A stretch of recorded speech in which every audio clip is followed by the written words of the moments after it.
영상을 굉장히 오랜만에 찍는데 일단 일단 지금은 11월 27일 목요일 새벽 1시 47분이고 제가 영상을 꼭 올린다고 약속을 했기 때문에 지금 굉장히 바쁜 나날을 보내고 있음에도 불구하고 이 새벽 2시가 다 돼가는 시간에 이걸 켰습니다. 생색내는 건 아니고 이런 제 마음을 좀 알아줬으면 좋겠다는 그런 의미에서 말씀드렸고 오늘은 일단 6단원 복습을 할 거고 내일 8단원 복습 영상을 한번 올려드릴게요. 일단 6단원은 내용이 좀 많기 때문에 그냥 학습지만 가지고 공부를 뭐 하는 사람도 있겠지만 공부를 하기에는 쉽지가 않아요. 그래서 이 내용을 한번 자기가 처음부터 끝까지 정리를 해보는 시간이 필요한데 근데 이거를 혼자 하라 하면 절대 안 할 거잖아요. 자기 본인들은 학생들은. 그래서 저랑 같이 오늘 한번 해볼 겁니다. 그래서 지금 빈 노트가 있으면 하나 꺼내서 저랑 같이 노트 정리를 좀 하면서 복습을 해보도록 할게요. 일단 노트 정리의 기본 단원명을 적습니다. 자, 6단원 물질의 특성.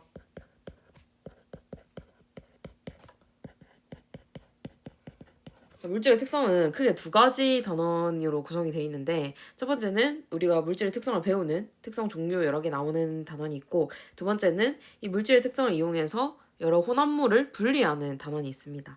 그래서 오늘 물질의 특성 단원 두 개 다 한 번에 복습을 해볼게요. 내용이 좀 많습니다. 혹시 자기가 복습 꼭 안 해도 된다. 나는 그냥 알아서 공부하겠다 하면은 이 영상은 좀 길기 때문에 2배속을 하던지 아니면 필요에 따라 보지 않으셔도 상관은 없습니다. 지금 당장 끄셔도 돼요. 근데 나는 진짜 공부 진짜 거의 안 했고 과학 공부 거의 안 했고 지금이라도 수업 시간 했던 거 복습이 좀 필요하다 하면은 꼭 들으셔야 됩니다. 2배속 하지 마시고 정배속으로 꼭 들으셔야 합니다. 자, 한번 시작을 해볼게요. 학습지에 있는 내용과 교과서에 있는 내용과 크게 다르지 않습니다. 자, 물질의 특성에서 우리가 제일 첫 번째로 배웠던 거 번호를 1번으로 적을게요. 첫 번째로 배웠던 것은 물질의 분류입니다. 물질의 분류. 자, 물질은 크게는 두 가지로 분류를 하고요. 그것도 안에서 또 두 가지씩 각각 나눌 수 있고 총 네 가지로 분류가 된다고 말씀을 드렸어요. 자, 물질은 이렇게 적어볼까? 물질은 크게 순물질과 혼합물로 분리가 됩니다. 물질은 크게 순물질과 혼합물로 분류가 되고 순물질이라고 하면은 물질이 한 종류만 있는 거예요. 한 종류만 있는 거 순물질이라 하고요. 그다음에 혼합물은 순물질이 섞인 거, 즉 두 종류 이상의 순물질이 섞인 것을 혼합물이라고 합니다.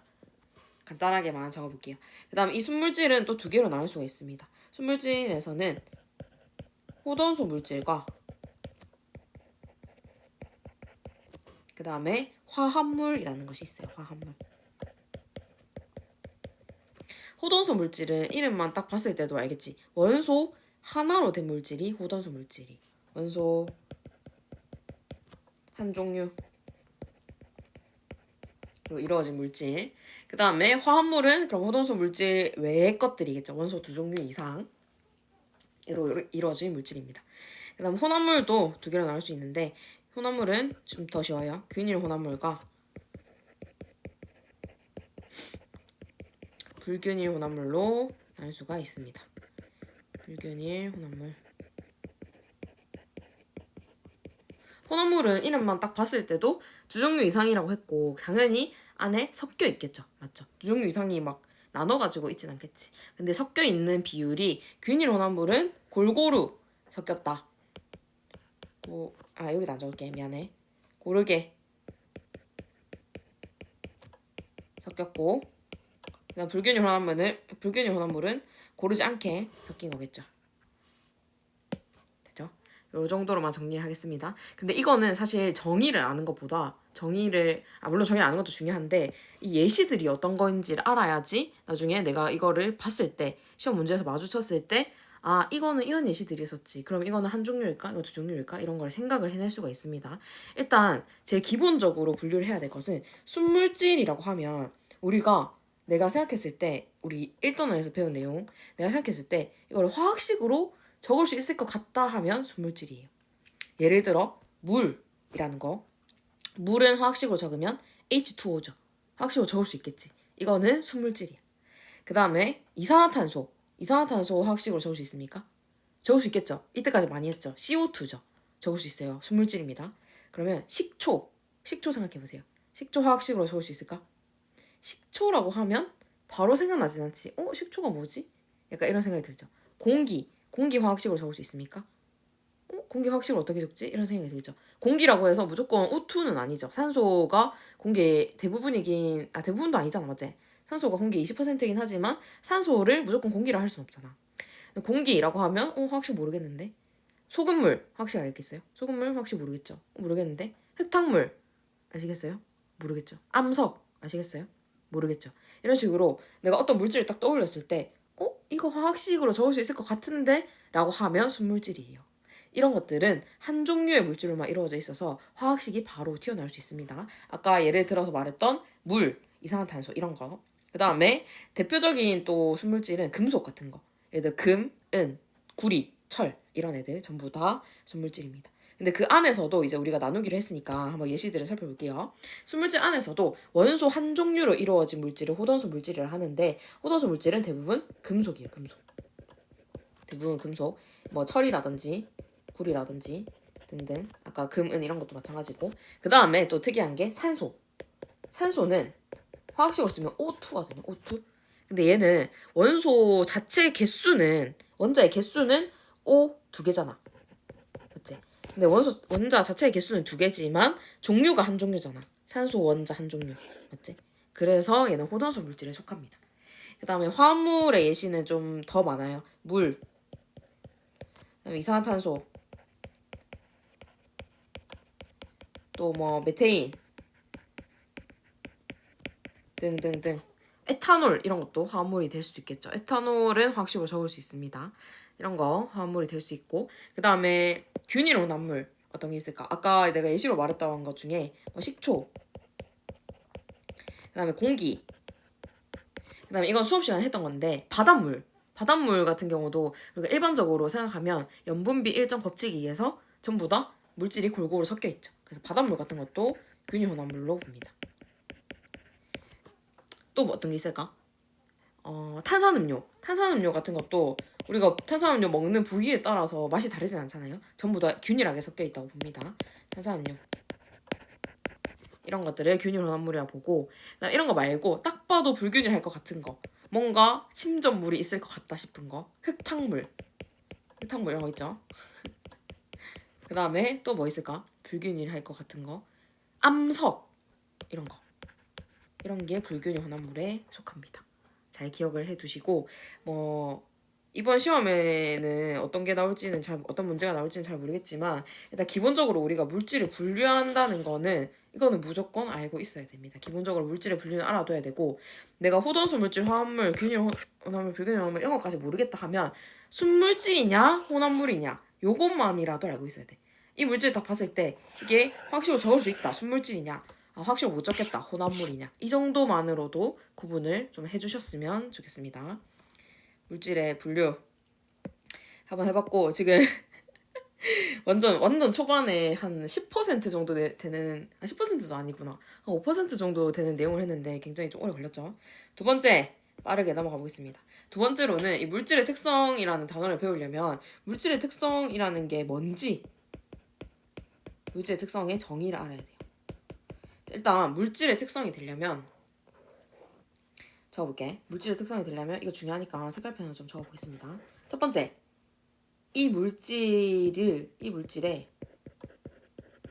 고유한 성질이어야 돼. 고유한 성질이어야 한다. 이어야 하고 그 다음 두 번째 조건도 있습니다. 물질의 양에 관계없어야 됩니다. 양에 관계없다. 그 다음에 이거 말고 이제 마지막은 사실 뭐 1번이랑 거의 비슷한 말이긴 한데 하나 더 3번이랑 좀 연결을 시켜보자면 세 번째 물질의 특성이 되려면 물질의 종류에 따라서 달라야 돼요.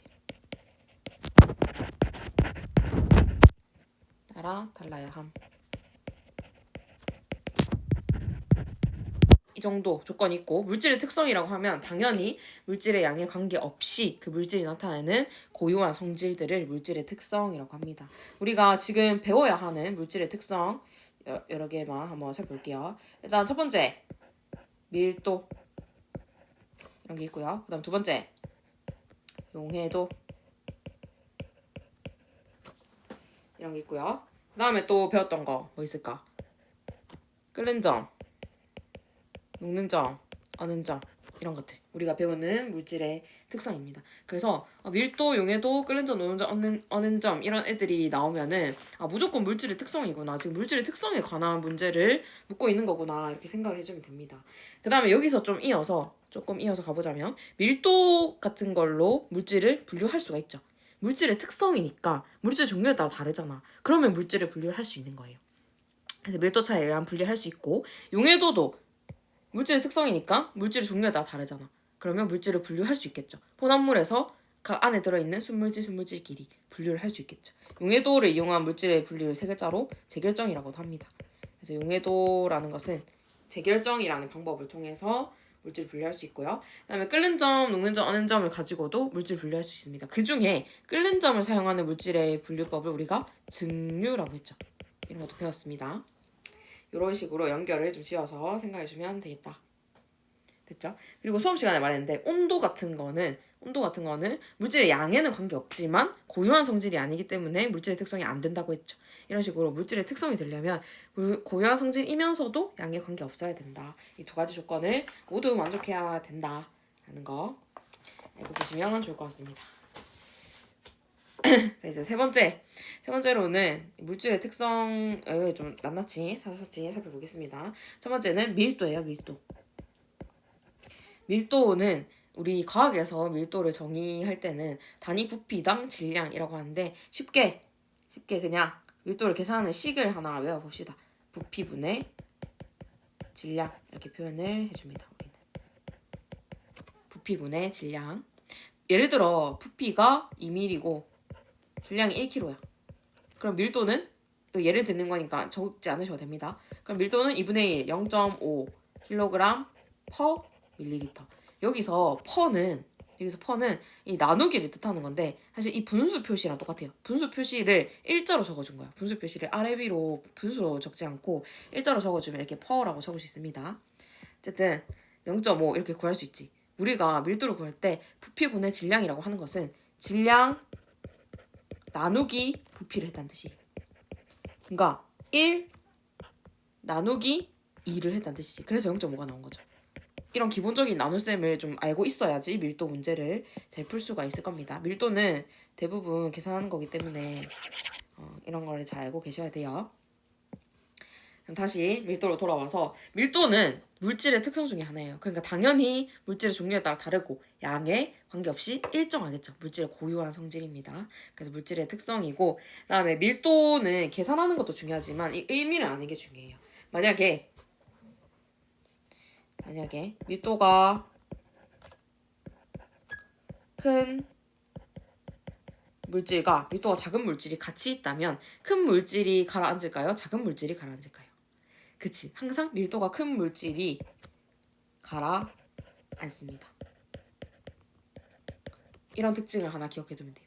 밀도가 큰 물질은 밀도가 작은 물질 아래로 가라앉고 반대로 밀도가 작은 물질은 큰 물질 위로 뜨게 됩니다. 그리고 또 밀도에 또 중요한 특징이 있는데 밀도는 보통은 고체의 밀도가 커요. 고체의 밀도가 크고 그 다음에 기체로 갈수록 밀도가 작아집니다. 그 중에 기체의 밀도 제가 수업 시간에도 설명해 준 적이 있는데 기체의 밀도는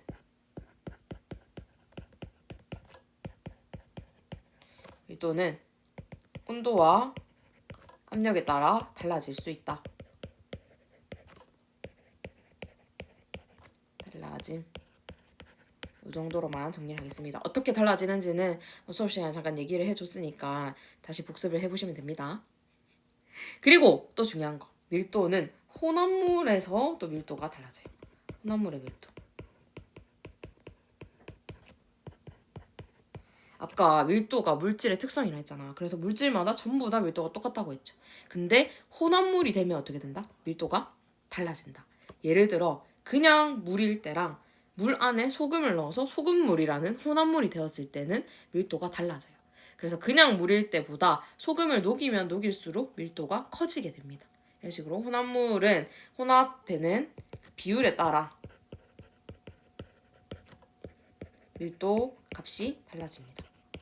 달라짐.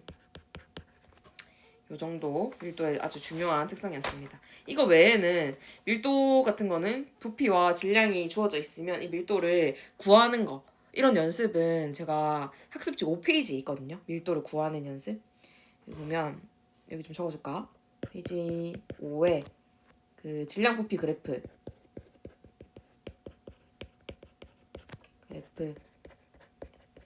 여기 보면 밀도를 구해보는 연습이 있어요. 그래서 Y축이 질량이고 X축이 부피거든요. 이걸 보고 밀도를 구해보는 거예요. 직접.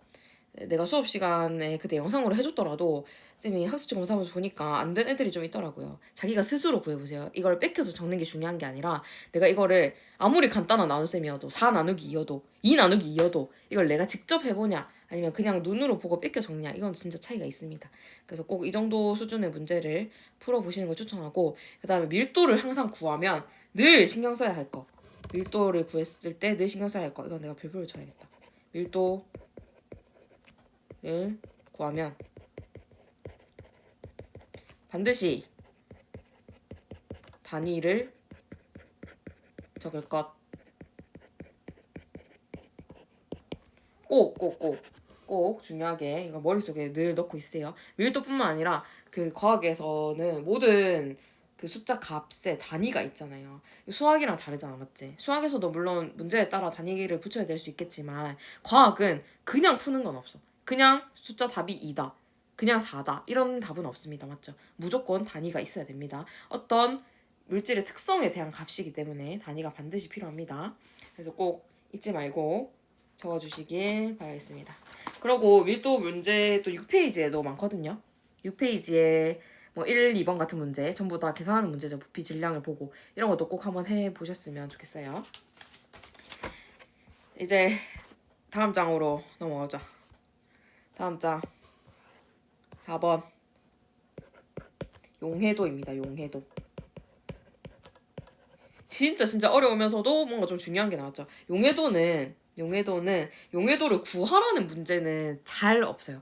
왜냐면 용해도는 이미 있는 값이고 우리가 이미 아는 값이기 때문에 용해도를 주고 뭔가 다른 뭐 석출되는 양을 구하라든지 용해도를 주고 뭐가 제일 많이 녹냐 이런 걸 물어보는 문제가 많지, 용해도 자체를 구하라는 문제가 없습니다. 대신 용해도에서 중요하게 봐야 될 것은 용해도의 정의예요.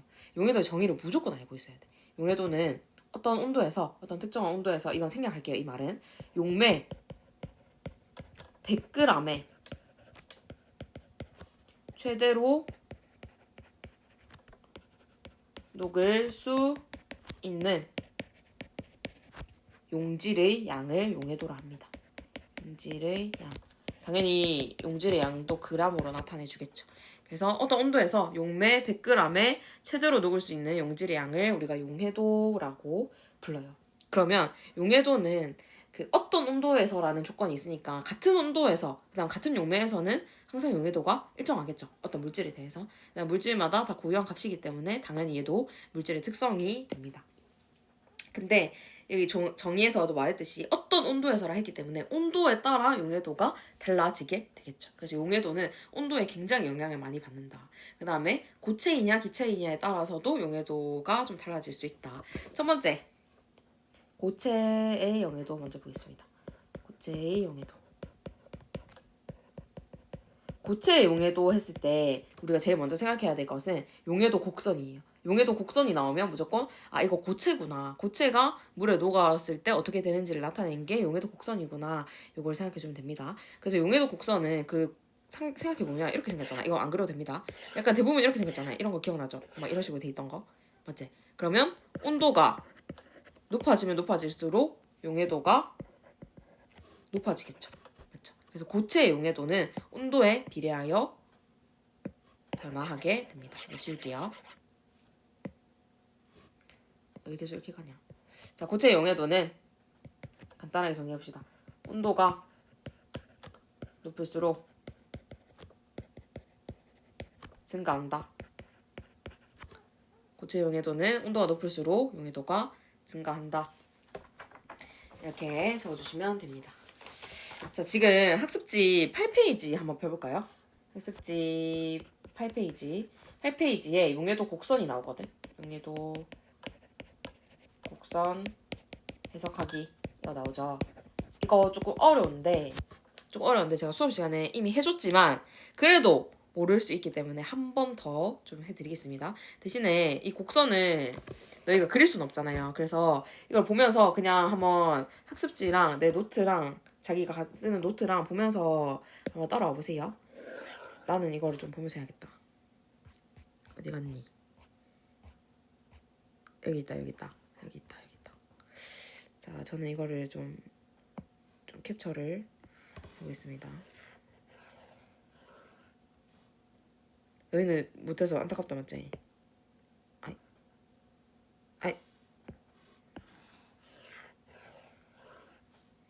어떻게 하더라? 이렇게다. 이거다. 오케이. 이렇게 해서 이렇게. 너무 편하죠?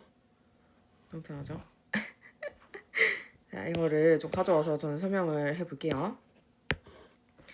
자, 지금 이 용해도 곡선을 보면 5가지 종류의 고체들이 나와 있습니다. 5가지 종류의 고체. 지산칼륨, 지산나트륨, 황산고리, 네, 염화나트륨, 붕산 이렇게 나와 있어요.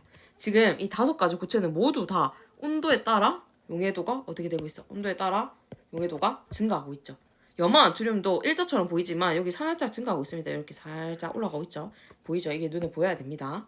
그래서 모든 고체들은 일단 온도가 높으면 높을수록 용해도가 올라간다. 뭐 모든은 아니고 대부분의 고체들은 그렇습니다. 그 다음에 여기서 또 중요하게 봐야 될 거.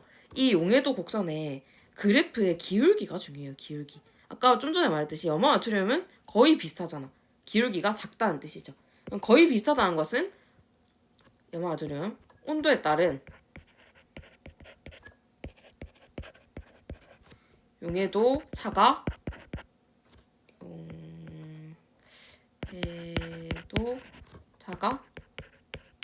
적다 라는 말이겠죠. 거의 비슷하단 말은. 그럼 온도에 따라서 용해도가 그렇게 크게 많이 변하지 않는다. 온도를 낮춰도 얘는 녹아있는 양이 거의 비슷하다 이런 말이겠죠.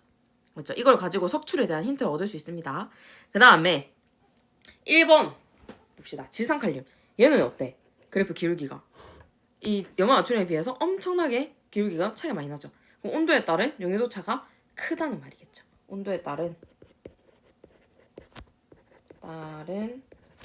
용해도 차가 용해도 변화가 크다. 이게 크다는 말은 내가 온도를 낮췄을 때 많이 녹아 있었다가 온도가 높을 때 많이 녹아 있다가 온도를 낮추면 적게 녹게 되니까 낮추면 낮출수록 석출이 더 많이 된다. 이렇게 해석할 수도 있겠습니다. 맞죠? 그래서 여기 8페이지 1번에 90도씨에서 붕산 용해도 뭐 이런 거는 그냥 값을 읽으면 되잖아. 이런 거 말고 3번 같이 온도에 따른 용해도 변화가 가장 작은 물질은 찾을 수 있겠죠. 온도에 따른 용해도 차가 가장 작은 물질 4번 염화나트륨이겠죠. 그 다음에 쭉쭉 가서 문제를 한번 풀어볼게. 4번 같은 문제 이런 거 좀 중요합니다.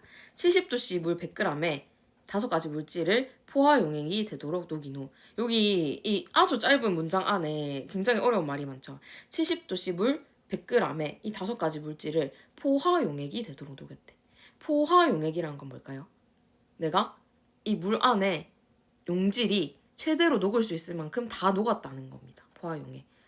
덜 녹지도 않았고 더 많이 녹아서 고체로 막 이렇게 석출이 되지도 않았고 딱 알맞게 딱 그 양만큼 정해진 양만큼 녹은 게 포화 용액이에요.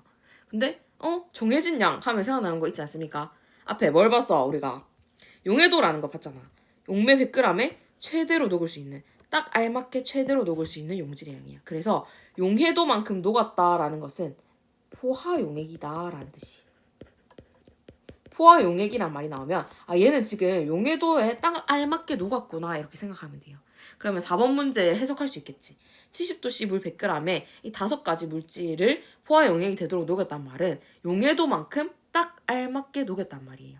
그러면 70도씨일 때 붕산은 요만큼 딱 넣어서 딱 맞게 녹였고 염화나트륨도 요만큼, 그 다음에 어디 갔노? 황산구리 요만큼, 그 다음에 질산, 칼륨, 질산, 나트륨도 각각 요만큼씩.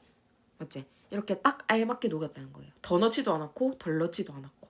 그래서 용해도 곡선만큼, 용해도만큼 녹여서 포화용액을 만들었단 말입니다. 그러고 나서 40도씨까지 냉각을 해주는 거야. 70에서 40도씨까지. 냉각을 하면 당연히 온도가 낮아지면 용해도가 줄어들기 때문에 녹을 수 있는 양, 최대로 녹을 수 있는 양이 줄어들게 되겠죠. 당연히 최대로 녹을 수 있는 양이 줄어드는 거 당연한 거예요. 당연한 거. 온도가 줄어들었으니까. 근데 그 양이 가장 많은 게 뭐냐라고 하는 거잖아.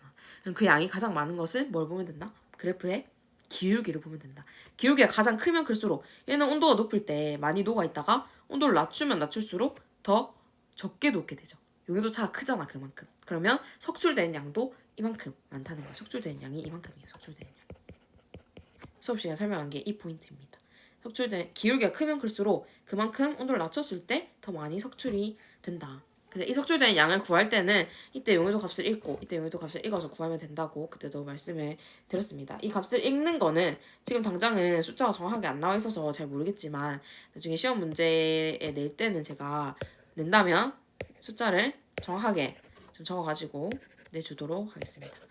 알겠죠? 자, 이렇게 3번, 4번 비슷한 문제였어요. 온도에 따른 용해도 변화 가장 작은 물질을 찾는 거. 그다음 석출되는 양이 가장 많다는 것은 온도에 따른 용해도 차가 크다는 말이겠죠.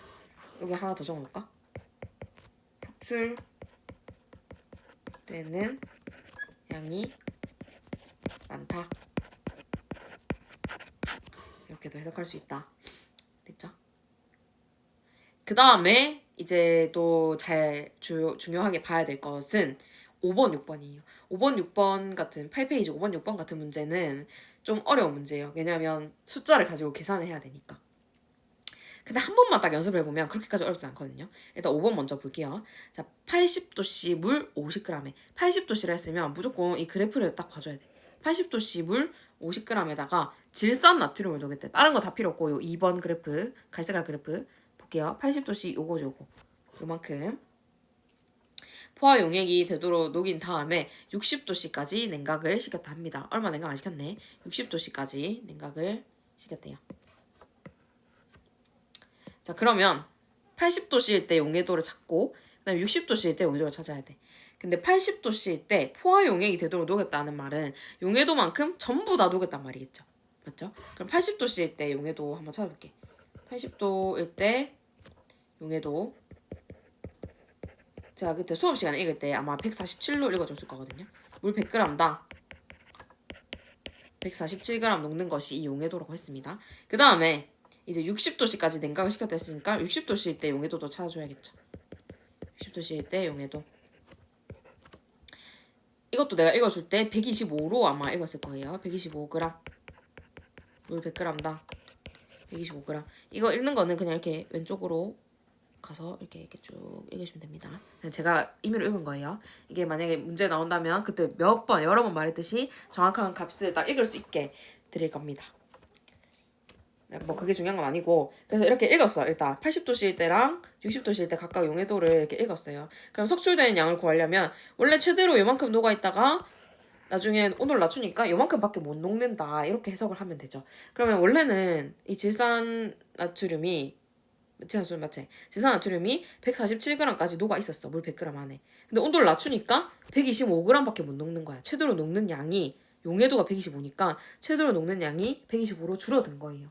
그러면 나머지 이 남은 양은 어떻게 됐어? 147에서 125로 양이 줄어들었잖아. 남은 양은 어떻게 됐을까? 날아갔을까요? 날아가지 않죠. 남은 양은 고체로 석출이 됩니다. 이 석출되는 양은 147에서 125를 뺀 22g이다. 이렇게 풀면 한 몇 점 정도 받냐면 0점을 받아요. 문제는 이걸 물어보는 문제가 아니었어. 사실 문제는 80도씨 물 몇 g이라고 돼 있습니까? 물 50g이라고 돼 있지. 근데 우리가 용해도를 정의할 때 늘 물은 몇 g이었어? 용매는 100g이었잖아. 우리가 늘 물 100g으로 계산해왔죠. 용해도는 물 100g 단위예요. 100g 단위. 그래서 만약에 문제에서 물 50g이라고 나왔다 하면은 내가 이렇게 열심히 구해준 값은 전부 다 물 100g 단위였던 거야. 그래서 이걸 그대로 적으면 당연히 틀렸습니다. 그래서 물 50g당으로 바꿔줘야겠지.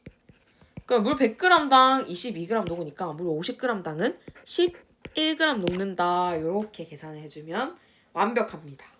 그래서 5번에 더 질산나트륨 석출된 양은 11g이다. 이렇게 구해주시면 됩니다.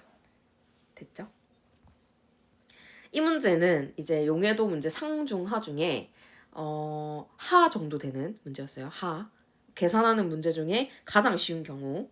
됐죠? 가장 쉬운 경우였고 조금 어려운 경우가 6번입니다. 6번 같은 거는 이런 문제를 안 풀어봤으면 절대 못 푸는 그런 유형이에요. 자, 6번은 자 이거 5번 풀이고 5번 풀이 했으니까 지울게. 칸이 없어서 미안해요. 자 6번 같은 경우는 붕산 포화용액 얼마가 나와 있고 이것도 냉각을 한대요. 자 일단 온도부터 찾아보자. 우리가 찾아야 할 온도는 90도입니다. 90도. 다른 거 좀 지울게. 지우자 이제. 자 우리가 찾아야 하는 온도 90도입니다. 90도. 90도일 때 붕산의 용해도 한번 찾아보고요. 그 다음에 냉각시킨 거는 또 70도래. 70도일 때 붕산의 용해도 한번 찾아봐야 되겠죠. 자 근데 90도일 때 이것도 적어보자. 적어봐야 아니까. 90도일 때 붕산의 용해도는 그때 내가 값을 읽어줄 때 아마 30으로 읽었던 것 같은데요. 맞죠? 물 100g당 30 녹는다. 이렇게 읽어줬죠. 이것도 옆으로 쭉 가서 읽으면 됩니다. 30이죠. 그 다음에 70도일 때 붕산의 용해도 얼마였습니까? 이것도 그때 읽어줄 때 내가 내 기억으로는 19로 읽어줬던 것 같은데 19g, 물 100g당 19g이다 이렇게 읽어줬죠. 그러면 석출되는 붕산의 영을 구하라 했으니까 이것도 그냥 무식하게 막 이렇게 해가지고 30g 녹아있다가 19g 됐으니까 남은 11g이 석출되겠구만 이렇게 하시면 틀립니다. 여기 문제에서는 또 중요하게 봐야 될 거 포화 용액이 260g이다 라는 말이 있어요. 포화 용액이 260g이다. 이거를 한번 해석을 해볼게요. 자 붕산의 포화 용액이 260g이다 라는 말을 해석을 해보겠습니다. 포화 용액이라는 것은 용해도만큼 최대로 다 녹았다. 아까 말해줬죠. 용해도 최대로 녹을 수 있을 만큼 다 녹으면 포화 용액이라 했잖아. 근데 이번에는 포화라는 말보다 이 용액이라는 말에 좀 초점을 둬볼게요. 용액은 사실 용매에다가 용질을 섞은 거거든요. 그러니까 녹는 물질과 녹이는 물질을 한 번에 용액이라고 불러요. 우리는 이 두 개가 합쳐진 것을 용액이라고 불러요. 예를 들어 소금물이라는 용액은 소금이라는 용질과 물이라는 용매가 섞여서 소금물이라는 용액이 된 거예요. 그렇듯이 붕산포화 용액이라는 것은 붕산이라는 용질과 물이라는 용매가 섞여서 붕산포화 용액이 된 거야. 그래서 여기서 말하는 260g은 물의 질량과 붕산의 질량이 합쳐져서 260g이 됐다는 거겠죠.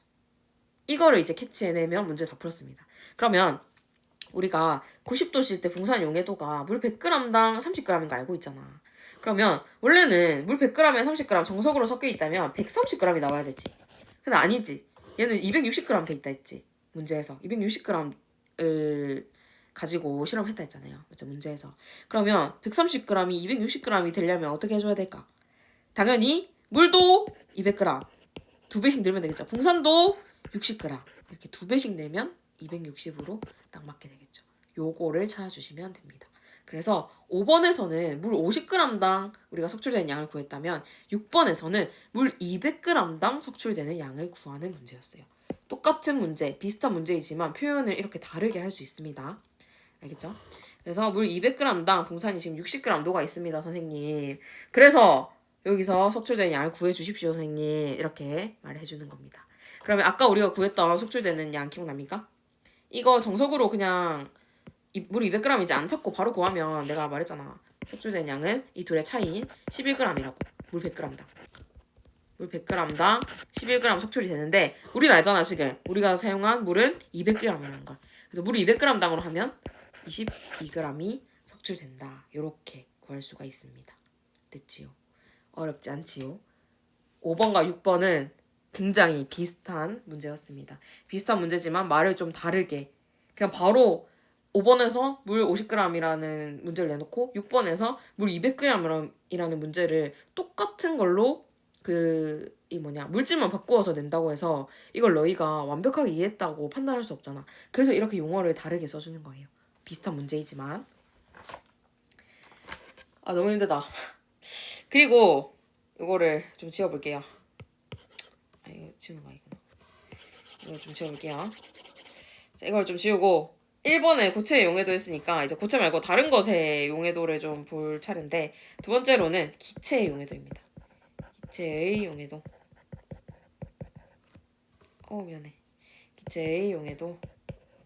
자, 기체의 용해도도 굉장히 중요하거든요. 기체의 용해도는 우리 일상에서 우리가 많이 봤습니다. 기체의 용해도 하면 딱 떠올려야 하는 것은 탄산음료예요. 탄산음료. 자, 탄산음료는 보통 어디에 보관합니까? 냉장고에 보관하지. 냉장고에 뚜껑을 열어서 보관해, 닫아서 보관해. 뚜껑을 닫아서 보관하자. 자, 냉장고에 보관한다는 말은 온도를 어떻게 해준단 말이야? 낮춰준단 말이고, 뚜껑을 닫았단 말은 압력을 높여준단 말이죠. 맞죠? 탄산음료를 냉장고에다가 뚜껑을 닫아서 넣어놓는 이유는 온도를 낮게, 압력을 높게 유지하기 위해서인데, 이렇게 하면 뭐가 좋냐? 안에 기체, 이산화탄소의 용해도가 올라가요. 탄산 안에 이 기체가 많이 녹아있게 되는 거예요. 그러면 탄산이 더 세겠죠. 이걸 유지하기 위해서 냉장고에 뚜껑을 닫고 넣어두는 겁니다. 그래서 온도가 낮고 압력이 높은 환경에서 기체의 용해도가 증가한다. 이렇게 생각을 해주면 됩니다. 이거는 그렇게 어렵지 않죠. 이 정도만 하고 넘어갈게요. 기체 용해도 관련된 것도 문제가 많아요. 종류가. 기체가 많이 빠져나오는 그런 거 보는 것도 있고, 기체가 빠져나온다는 것은 기체의 용해도가 작아졌다는 뜻이지. 내 눈에 기체가 보인다고 해서 용해도가 증가한 게 아닙니다. 내 눈에 기체가 보이면 용해를 안 한 거야. 안에 물에 안 녹은 거야. 이산화탄소가 물에 녹아야 탄산이 되는데 내 눈에 기체가 보인다. 이산화탄소 기체가 보인다는 것은 물에 안 녹은 거예요. 그래서 냉장고에서 꺼내서 뚜껑을 열자마자 거품이 쫙 나오잖아요. 기체 용해가 안 되는 거예요. 맞지? 압력이 낮아지고 온도가 높아지기 때문에. 됐지요? 그래서 이런 거를 좀 잘 머릿속으로 생각을 해보십시오. 이제 마지막 물질의 특성으로 끓는 점, 어느 정도 녹는 점 이런 거를 살펴볼 건데, 끓는 점, 어느 정도 녹는 점은 내가 진짜 더 이상 설명할 게 없잖아. 너무 쉽잖아요. 맞죠? 그치만 이 수업은 진짜 하나도 모르는 분들을 위해서 하는 수업이기 때문에 제가 또 해보겠습니다. 끓는 점, 녹는 점. 와, 아까 내가 40몇 분에 시작했는데 벌써 40분 정도 지났네. 큰일 났다. 자, 첫 번째부터 해봅시다. 끓는 점이라고 하면 어떤 상태가 되는 걸까요? 끓는다 이니까 액체가 기체가 되는 과정에서 일정하게 유지되는 온도를 끓는 점이라고 합니다. 액체가 기체가 될 때 일정하게 유지되는 온도,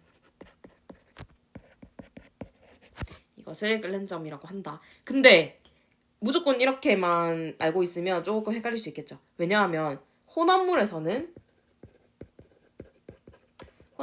끓는 점이 일정하게 유지된다, 안 된다? 일정하게 유지되지 않는다. 끓는 점이 서서히 올라가는 오름 현상이 생긴다. 일단 끓는 점이 올라간다는 것만 알아두시면 됩니다. 이 용어는 알 필요 없고, 끓는 점이 혼합물에서는 조금 올라간다.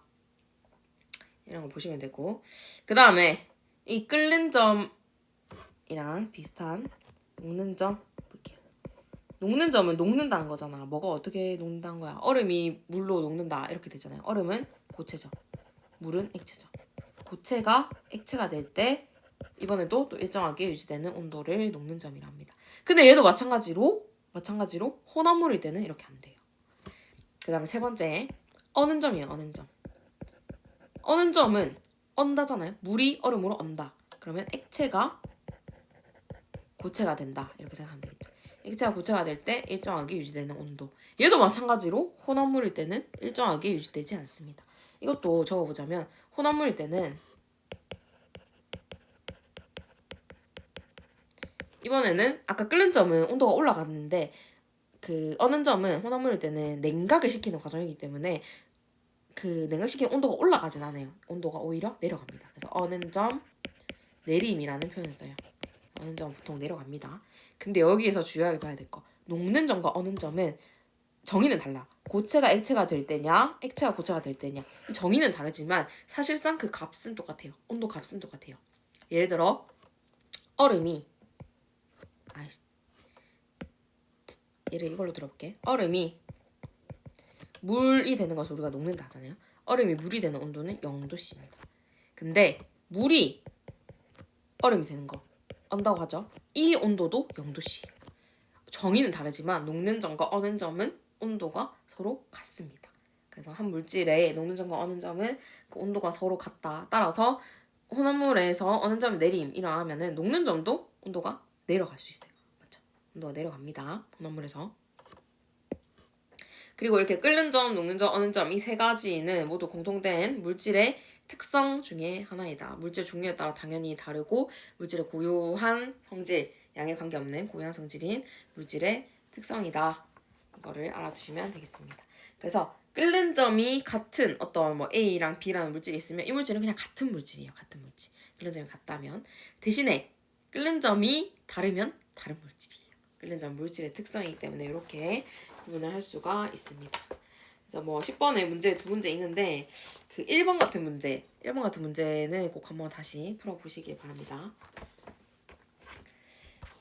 자, 이제 여러 개 이렇게 물질의 분류부터 시작해서 물질의 특성 세 가지, 밀도, 용해도, 끓는 점, 녹는 점, 어는 점 이렇게 세 가지를 살펴봤는데 이어서 혼합물의 분리를 또 간단하게 살펴볼게요. 사실 물질의 특성을 완벽하게 알면 혼합물의 분리는 쉽거든요.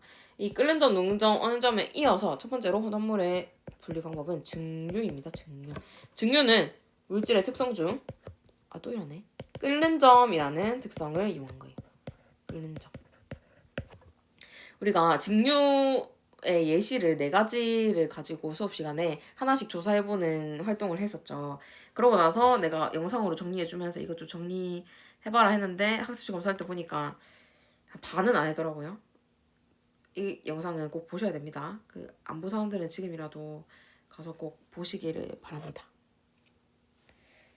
일단 증류라고 하면 일단 끓였을 때 나오는 기체를 다시 한번 냉각하는 과정을 증류라고 합니다. 일단 혼합물을 끓이고 이 기체를 다시 냉각시켜서 그 기체를 다시 액체로 만들어서 순수한 액체를 얻는 방법이에요.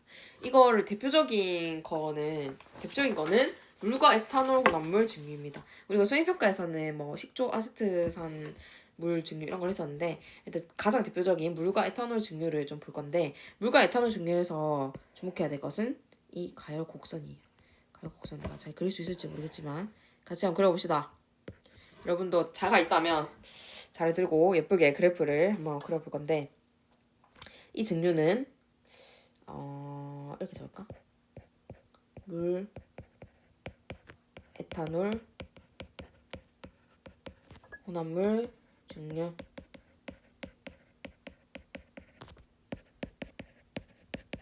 근데 이 증류법을 알기 전에 우리가 먼저 알고 있어야 되는 기본적인 배경 지식 같은 거 정리를 좀 해봅시다. 일단 끓는 점 정리해볼게요. 끓는 점.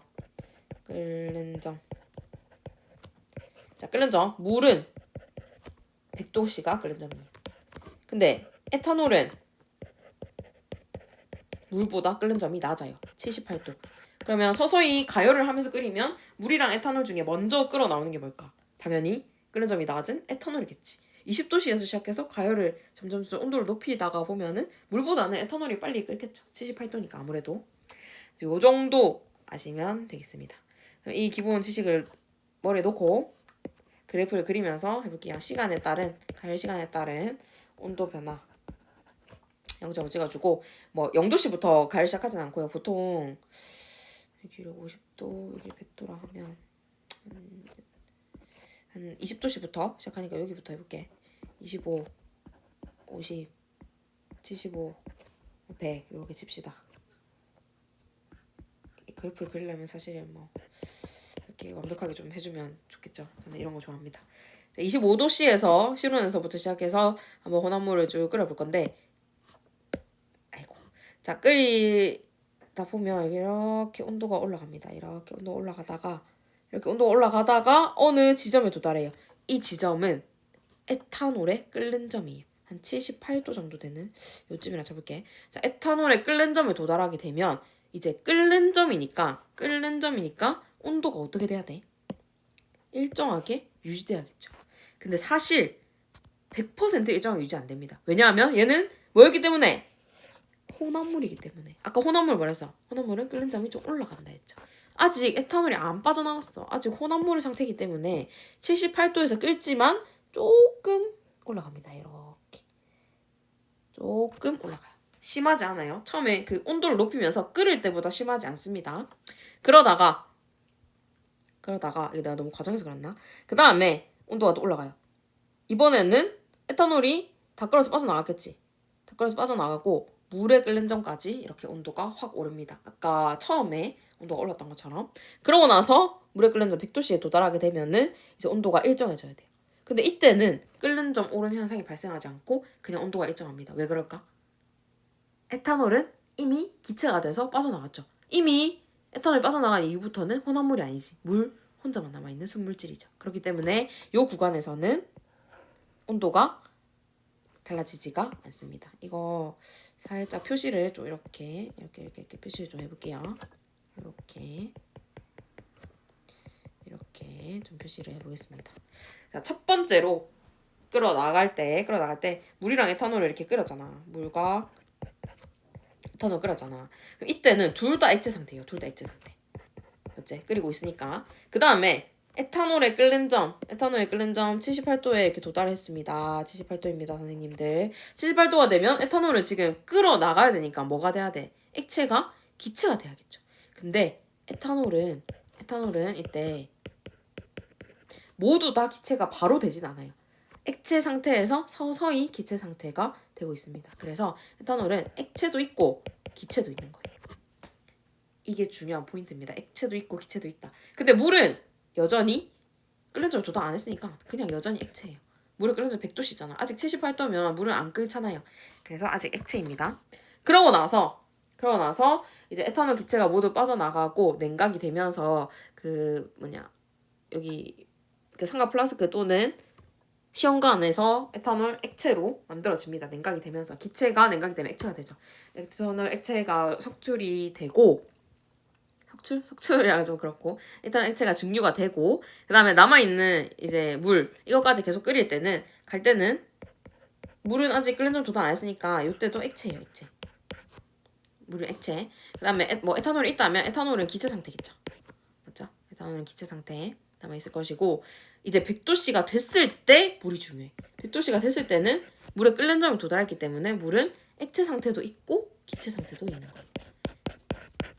그 다음에 또 에탄올은 굳이 적어주자면 에탄올은 완전히 기체 상태가 나왔다.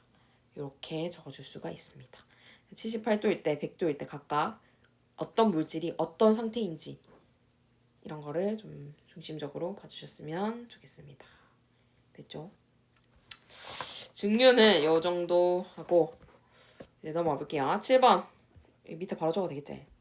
7번 이제 밀도차에 의한 분리를 살펴보겠습니다. 일단 밀도차에 의한 분리는 종류가 두 가지거든. 첫 번째는 고체 물질이 섞였는데 얘를 분리하고 싶을 때 어떻게 해야 되냐? 일단 액체를 사용해야 돼요. 액체를 사용해야 되는데 이 사용하는 액체의 조건이 두 가지 있습니다. 첫 번째 조건, 이 사용할 액체 조건은 고체 물질을 녹이면 안 돼요. 녹이지 않아야 하고, 그 다음에 고체, 이렇게 적으면 되겠다. 두 고체의 이 액체의 밀도는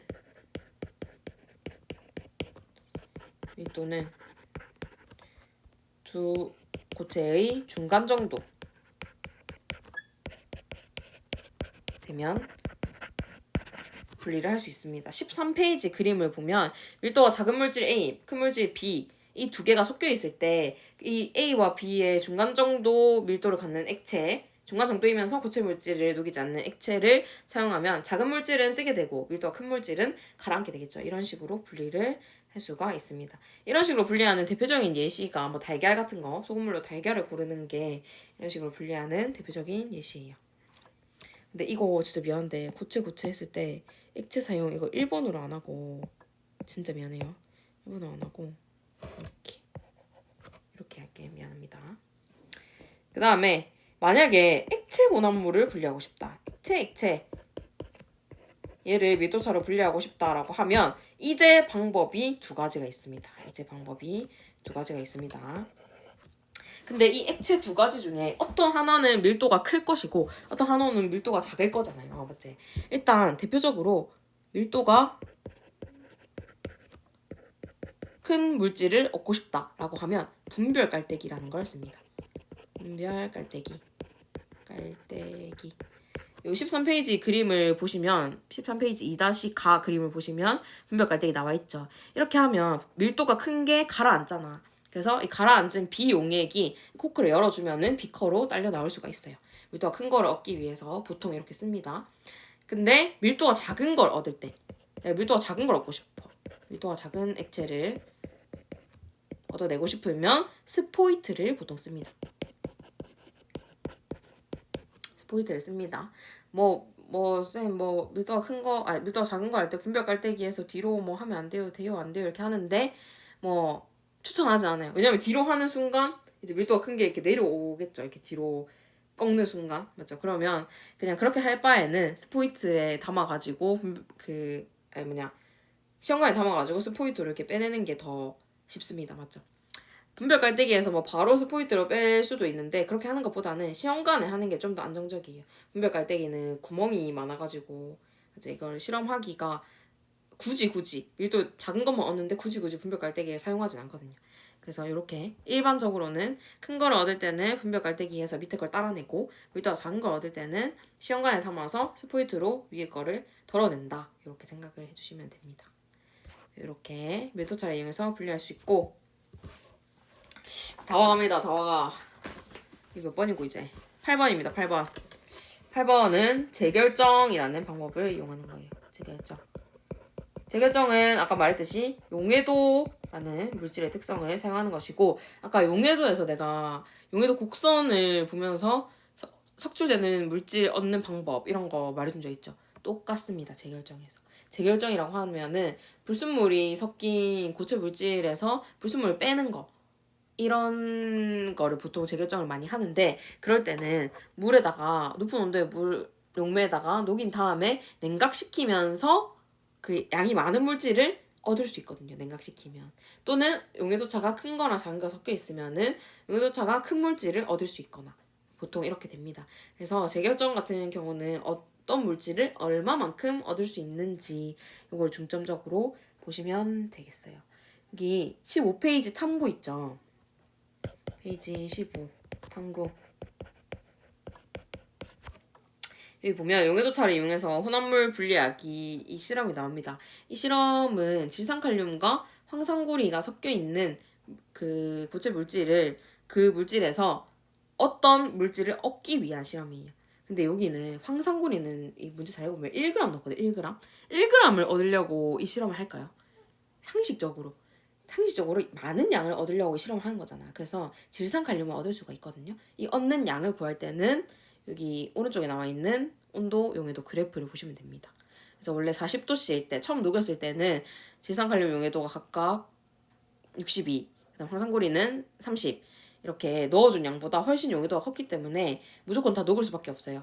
포화 용액은 아니죠. 근데 불포화 용액이지. 맞지? 용의도보다 작으면서 다도가 있으니까. 근데 이제 냉각을 시켰어. 0도씨까지. 냉각을 시키면 지성갈륨과 황산구리 둘 다 용해도가 14 정도로 갑자기 낮아집니다. 그러면 황산구리는 이미 넣어 있는 게 1g밖에 없잖아. 근데 용해도가 14로 아무리 작아졌어도 석출이 안 되겠지. 이미 1g 넣었으니까. 맞죠? 근데 질산칼륨은 30g 넣었잖아. 근데 0도씨일 때 용해도가 14죠. 그러면 30g 넣었는데 온도가 낮아지니까 용해도가 작아졌다. 최소로 녹을 수 있는 양이 14가 됐으니까 그거의 차이 16만큼이 석출이 되는 거예요. 그래서 이 문제에서 거름종이에는 지산칼륨 16g이 걸러질 수 있다. 대신 중요한 포인트는 남은 용액에 황산구리 1g만 있는 것이 아니라 질산칼륨 석출 안 된 나머지 14g도 물에 녹아 있습니다. 이런 포인트도 잘 체크를 해두시면 좋겠습니다. 그래서 25페이지 탐구라든지 16페이지 문제 두 가지 있죠. 1번, 2번 같은 문제. 특히 1번 이런 문제는 꼭 스스로 계산을 할 수 있을 정도로 풀어보시면 됩니다. 이 계산은 지금 내가 해준다고 해서 너희가 바로 넣는 게 아니야. 내가 계산해 줄 수 있는 거는 앞에 용해도 곡선을 잘 알면 이 재결정 문제는 금방 이해를 하고 풀 수 있습니다. 잘 용해도 곡선을 복습을 하면서 재결정 문제를 풀어보십시오. 문제를 많이 푸는 걸 추천합니다. 그 다음에 이어서 마지막 혼합물의 분리 방법 크로마토그래피입니다.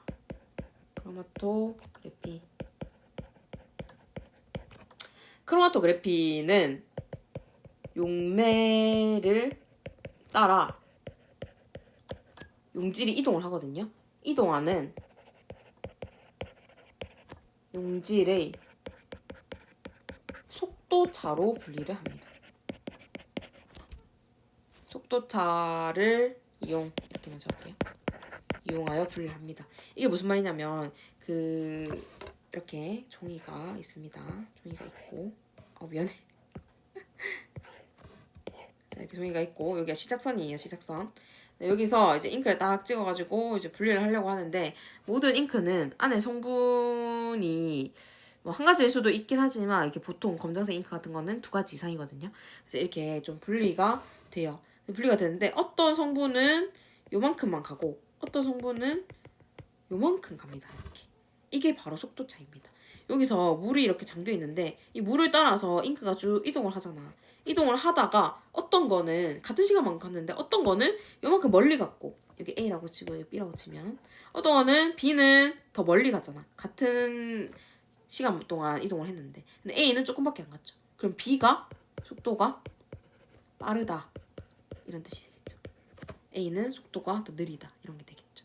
그래서 이 용매를 따라 이동하는 속도차가 생기기 때문에 분리를 할 수 있고 대표적으로 사용되는 것이 도핑 테스트, 코로나19 뭐 이런 거 많이 설명을 그때 많이 해줬죠. 수행평가에도 했으니까. 그래서 이렇게 크로마토그래피 같은 거는 18페이지에 1, 2번 문제 요런 거를 잘 보시면 풀 수가 있습니다. 자, 18페이지 1번 문제 볼 건데 1번 문제에 A랑 T는 크로마토그래피를 했더니 성분이 A랑 T는 2개 이상으로 분리가 됐지. 성분이 2개 이상이라는 건 얘는 무조건 혼합물이다 라는 거예요. 그 다음에 B, C, E는 성분이 하나죠. 그럼 얘는 순물질이구나. 성분 1개구나. 안에 들어있는 물질 1개구나. 이렇게 생각해 주시면 됩니다. 근데 이것도 100%는 아니에요. 예상되는 거예요. 왜냐하면 용매를 어떤 걸 쓰냐에 따라서 크로마토그래피 결과가 좀 달라질 수가 있거든요. 하나의 용매에 대해 실험했을 때 혼합물일 것 같다, 순물질일 것 같다 이렇게 예상을 할 수가 있습니다. 그 다음에 이렇게 속도를 비교를 해보자면 C가 가장 멀리 갔으니까 가장 빠르겠고 그 다음 E, 그 다음 B 이렇게 순서대로 속도를 비교할 수가 있습니다. 순물질에서만 비교를 할 수 있겠죠. 혼합물은 뭐 속도 비교를 할 수가 없죠. 그 다음에 2번도 마찬가지로 혼합물 X에 포함되어 있는 성분을 고르는 건데 이거는 거리에 따라서 이동한 이 용질의 종류를 보면 되겠죠. 그래서 혼합물 X는 D랑 B로 이루어져 있다는 거 알 수가 있습니다. 여기 보면 C는 아무 그림도 안 나잖아. 이거 안 나오는 이유가 안 찍어서 안 나오는 게 아니라 용매가 안 맞아서 안 나오는 거예요. 예를 들어 수성 사인펜을 찍었는데 이 용매를 유성 용매를 썼다 하면은 수성은 유성에 안 녹으니까 안 나오겠지. 이런 식으로 용매에 맞지 않기 때문에 이렇게 안 나왔을 수 있다. 이런 포인트도 기억을 해두시면 좋겠습니다. 오늘 진짜 너무 고생 많았고 진짜 나 스스로한테 너무 잘했다고 말을 해주십시오. 선생님 말고 본인, 학생들 본인 스스로에게 1시간 동안 이 복습 강의를 듣느라 너무 고생했다고 말해주고 싶고요. 이렇게 자기가 노트로 한번 정리를 해봤으니까, 뭐 길진 않았지만 정리해봤으니까 다시 한번 학습지를 봤을 때 이해가 더 잘 될 거예요. 이렇게 동시에 같이 보면서 꼭 공부를 해주시길 바랍니다. 특히 용해도 부분 고생 많으셨어요.